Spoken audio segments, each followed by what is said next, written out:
Hi hello everyone అందరికీ good morning అండి. Final గా బాలకృష్ణ గారి అభిమానులు ఎంతగానో ఎదురు చూస్తున్న అఖండ 2 తాండవం నిన్న డిసెంబర్ 11వ తారీఖున ప్రీమియం షో వేయడం జరిగింది. సో నేను కూడా ఫస్ట్ టైం తెలుగులో ప్రీమియం షోకి వెళ్ళిన మూవీ అనమాట ఇది. రిలీజ్ చాలా మూవీస్ చూశాను కానీ ప్రీమియం షోకి మాత్రం ఫస్ట్ టైం అనమాట. సో మూవీ ఎలా ఉన్నదని మీకు జెన్యూన్ రివ్యూ ఇస్తాను. సో మూవీ మాత్రం లాస్ట్ వరకు చూడండి.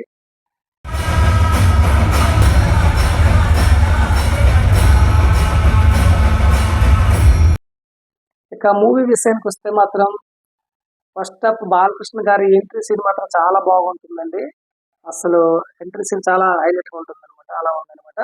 అయితే ఇక్కడ బాలకృష్ణ గారి ఆ, మనకి అఖండ 1 లో ఎలా అయితే ఉన్నారో బాలకృష్ణ గారు అఖండ 2 లో సేమ్ 4 ఇయర్స్ అయినా కూడా సేమ్ అలాగనే ఉన్నారనమాట. అఖండ ఎటువంటి మార్పు కూడా రాలేదు. అంత యాక్టివ్ గా ఉండాలన్నమాట బాలకృష్ణ గారు. సో ఫస్ట్ హాఫ్ లో అలాగే ఫస్ట్ హాఫ్ లో బాలకృష్ణ గారు చెప్పిన డైలాగ్స్ ఉన్నాయండి. నిజంగా స్టార్టింగ్ నుంచి డైలాగ్స్ చాలా అసలు గ్యాప్ ఉండదు అనమాట. బాలకృష్ణ గారి అభిమానులు ఎందులో ఫోన్ కాల్ వస్తాయి అనమాట. అలా ఉన్నాయి డైలాగ్స్ ఫస్ట్ హాఫ్. అయితే ఫస్ట్ హాఫ్ లో కొంచెం స్టోరీ కొంచెం లెంత్ అయిందని నేను అనుకుంటున్నాను. ఆ, కొంచెం ల్యాగ్ చేశారని నేను అనుకుంటున్నాను. అలాగే బాలకృష్ణ గారు ఫస్ట్ హాఫ్ లో ఒకే భాషలో 3-4 డైలాగ్ చెప్తారనమాట. అండ్ 3-4 భాషల్లో అది మాత్రం నాకు హైలైట్ అనిపించింది. సో ఎందుకంటే ఒక హీరోని ఇలాగా ఇన్ని భాషల్లో చెప్పడం అనేది కొంచెం ఆశ్చర్యమే. ఎందుకంటే ఇన్ని భాషలు హిందీ, తెలుగు, తమిళ్, మలయాళం, కన్నడ ఇలా 5 భాషల్లో చెప్పడం జరుగుతుంది అనమాట. సో ఇది మాత్రం హైలైట్ ఓన్ ఓవర్ వాయిస్ కాబట్టి.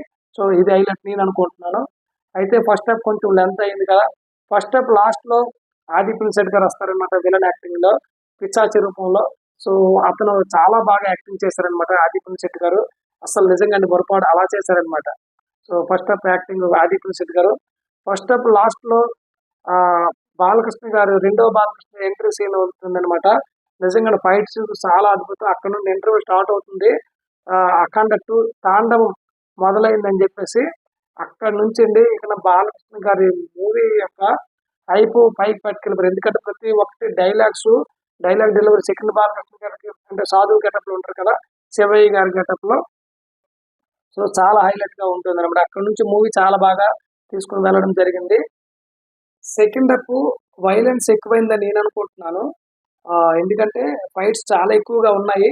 అలాగే ఎక్కువగా చైనా డ్రాగన్స్ తో కాబట్టి వాళ్ళకి బాలకృష్ణ గారికి మధ్యలో వచ్చే ఫైట్ సీన్స్ చాలా ఎక్కువ కాబట్టి ఎక్కువ వైలెన్స్ అయిందని నేను అనుకుంటున్నాను. ఇక్కడ అంటే రెండవ బాలకృష్ణ చెప్పిన డైలాగ్స్ మాత్రం అద్భుతం అనమాట. అసలు అంతగా ఆకర్షించుకుంటాయి. అసలు థియేటర్లో మాత్రం వీళ్ళలో గోరాలన్నమాట. సో అలా ఉంటుంది. బాలకృష్ణ గారి డైలాగ్ చెప్తే అందరికి కామన్ తెలిసిందే కదా. సో అలా ఉందన్నమాట.